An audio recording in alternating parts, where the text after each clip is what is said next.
Hey guys, Derek here, and I am not bringing you a Shatterline gameplay video here today. I had a few things I could have pulled from. I had a 39 KDR game. I had a highest kill TDM yet at 54, I think. I had a 45 kill TDM loss. I had all these different gameplays to bring forward, but I'm choosing not to. This is what we're going to do for this. This seems appropriate. So this is going to be a little bit of a discussion on kind of FPS games right now, not quite Shatterline, but we see some pretty crazy negative impacts because of people are saying EOMMM or EOMM, sorry, like ELO based matchmaking, but SBMM just in general seems to be killing lots of participation in video games right now. And we're gonna. I'm just playing this out in our queue just so we can see how strict it is. So this isn't a lack of players on right now. I believe this was actually one evening, like an after work evening. And the reason I'm showing this particular clip, now of course, I've joked with stream titles where I've said world record queue holder because we have waited over 15 minutes and not found a game when we're watching other people on Twitch playing constantly. So that was in a 5 stack. Last night we were in a 6 stack, and we waited 12 minutes and then we all logged off. But this is one prime example, and I don't want to undermine or pull any names out or anything of that nature. But I'm right now in queue with Reaver, who I've met through Ironsight, and he's probably one of the, if not the strongest FPS player I've played with. And myself, this statistically or just factually speaking, no, I'm not a boaster in the slightest. I'll never claim I'm the best at anything. But I'm well above average player. I play every day. I know where I sit. I know people that are better and more mechanically skilled, but I know I'm a well above average player through all my FPS game history. And the reason I'm touching on that is because right now we'll see, 2 people queue, 3 people queue, 4 people queue, 5, 6 stacks queue and get games.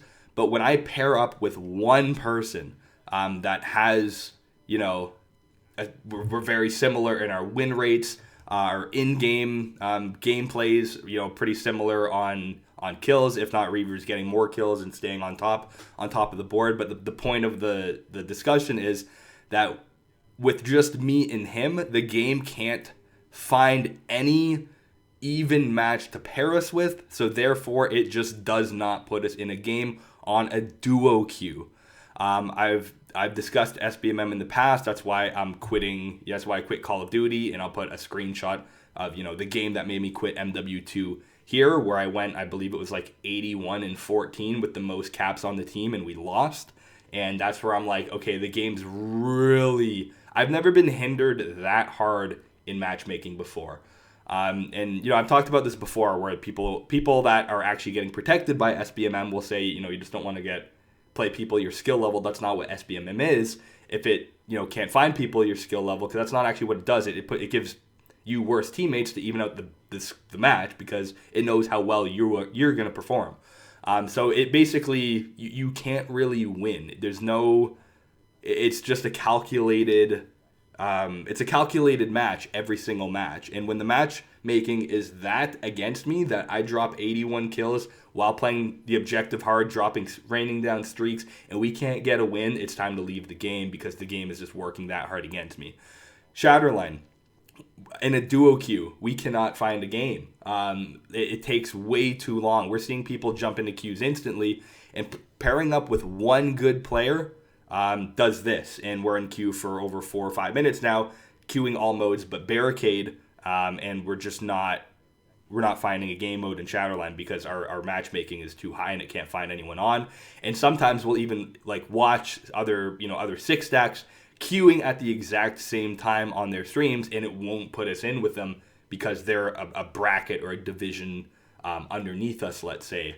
So it's just it's sad to the point that I can't play with more than 2 people because we will not find a game and we will log off and play another game. And it happens almost every Shatterline session. We want to get on and shoot things and play a fun, fast FPS game, which Shatterline is, but we honestly can't play the game. So like last night, after 12 minutes, we went over to Battlefield 2040, Copium 2042, sorry, and we started playing that just because we could actually find games, because it doesn't have that strict of a matchmaking system. When here with 2 people, 3 people, we honestly, it is a queue simulator. It can't find people at the same level, and instead of pairing us with the division or skill bracket underneath us, it literally just does not put us in a game, and it's disgusting. It sucks. We can't play the game that we want to play. We've spent money in the game, we spent time practicing and learning things, and we actually can't play the game because, factually speaking, we have too high of a win rate.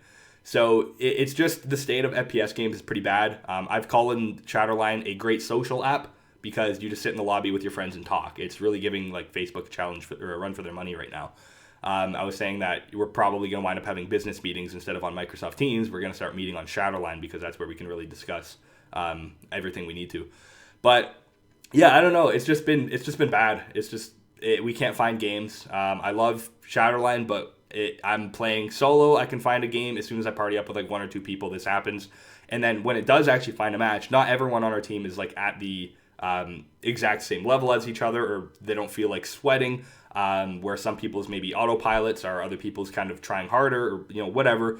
Not to it's just like it becomes you wait 15 minutes and then you get a sweat lobby where not everyone wants to do that. Not everyone wants to play in the matchmaking of the top guys. So it's winding up making people uninstall that we know of. It's making people rage quit that typically they wouldn't quit the game. And it's sad to see, and that's just kind of the reality of Shatterline. So recently we have just been playing other games.